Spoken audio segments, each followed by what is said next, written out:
Hello, good evening. Narito po ako ulit para maghatid sa inyo ng isang magandang balita para sa ating mga lolo at lola, inay o itay. Sa isang napakagandang pagkakataon, pinalawak ng ating Pangulo ang batas ng centenarian kung saan maaari nang makatanggap ng incentives ang mga Pilipinong nasa kanilang 80 at 90 years old.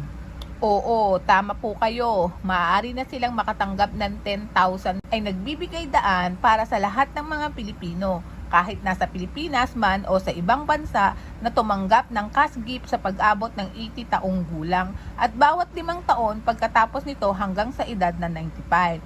Ibig sabihin, pag edad mo ng 80 years old, makakatanggap ka ng 10,000 pesos.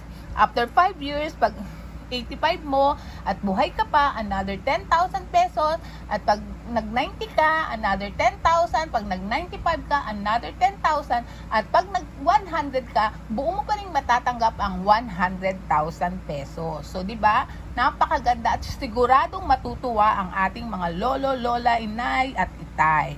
Sabi ng ating Pangulo, ang pinalawak na batas ay isang pagpapakumbaba, katangian ng pagmamalasakit ng Pilipino at pagpapakita ng maawain at mapagmahal na pangangalaga sa ating mga matatanda.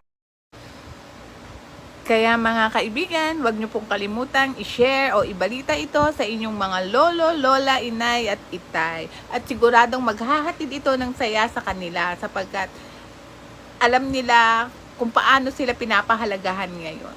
Maraming salamat po sa inyong pakikinig. Follow for more. Thank you!